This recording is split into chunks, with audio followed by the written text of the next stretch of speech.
Online জুয়ার একটি বড় গ্যাং বা গ্রুপ তাদেরকে আমরা চিহ্নিত করেছি এবং তাদের যারা অনলাইন জুয়ার সাইট পরিচালনা করে বিদেশে কোটি কোটি টাকা পাচার করছিল এবং প্রতিদিন এই অনলাইন জুয়ার মাধ্যমে প্রায় 2 কোটি টাকা তারা গ্রাহকদের কাছ থেকে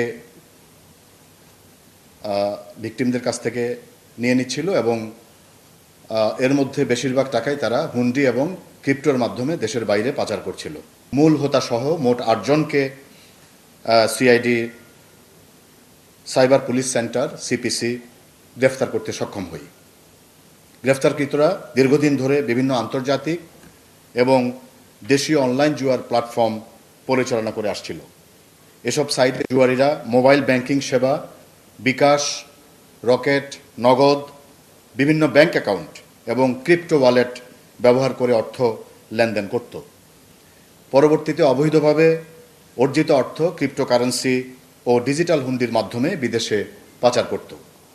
প্রাথমিক জিজ্ঞাসাবাদে গ্রেফতারকৃতরা জানিয়েছে, সাধারণ মানুষকে অনলাইন জুয়ার প্রতি প্রলোভিত করে তারা গত প্রায় 6 মাস ধরে প্রতিদিন 1,80,00,000 টাকা থেকে 2 কোটি টাকা পর্যন্ত অবৈধভাবে লেনদেন করত এবং এর বড় একটি অংশ বিদেশে পাচার করত ডিজিটাল হুন্ডি এবং ক্রিপ্টো ওয়ালেটে ট্রান্সফারের মাধ্যমে। এই মাসের 6 তারিখে আমরা সিআইডির একটি দল ময়মনসিংহ এবং কিশোরগঞ্জ জেলার বিভিন্ন এলাকায় অভিযান চালিয়ে এই চক্রের প্রথম 4 সদস্যকে গ্রেফতার করি।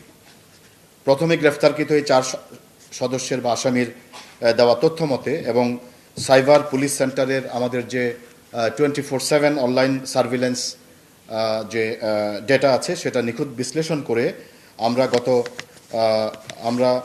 গতকাল 16 তারিখ 16/5/2026 নরসিংদী জেলার পলাশ থানা এবং ঢাকার ধানমন্ডি এলাকা থেকে অভিযান চালিয়ে আমরা এই চক্রের আরও 4 জনকে গ্রেফতার করি এবং আমরা তাদের কাছ থেকে বিপুল পরিমাণ ডিজিটাল ডিভাইস, গুরুত্বপূর্ণ আলামত জব্দ করেছি।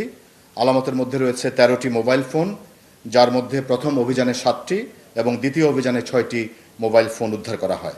এছাড়া আমরা সর্বমোট 20টি সিম উদ্ধার করি এবং প্রথম অভিযানে যে 2টি সিম আমরা উদ্ধার করি সেই 2টি সিম হচ্ছে বিকাশ এজাহারভুক্ত বিকাশ এজেন্ট সিম এবং দ্বিতীয় অভিযানে আমরা 18টি বিভিন্ন অপারেটরের সিম কার্ড উদ্ধার করি। প্রাথমিক জিজ্ঞাসাবাদে গ্রেফতারকৃতরা অনলাইন গ্যামলিং, ডিজিটাল হুন্ডি কার্যক্রমের সঙ্গে তাদের সরাসরি সম্পৃক্ততার কথা স্বীকার করেছে। পাশাপাশি চক্রের একাধিক সদস্য স্বীকার করেছে যে বিগত 6 মাসের অধিক সময় ধরে এই সংঘবদ্ধ চক্রটি অনলাইন জুয়ার মাধ্যমে সাধারণ মানুষকে প্রলোভিত এবং প্রতারিত করে প্রতিদিন 1,80,00,000 টাকা থেকে 2 কোটি টাকা পর্যন্ত অবৈধভাবে সংগ্রহ করত এবং পরবর্তীতে এই টাকাটি তারা ডিজিটাল হুন্ডির মাধ্যমে এবং ক্রিপ্টোকারেন্সির ওয়ালেটে ট্রান্সফার করে বিদেশে পাচার করত।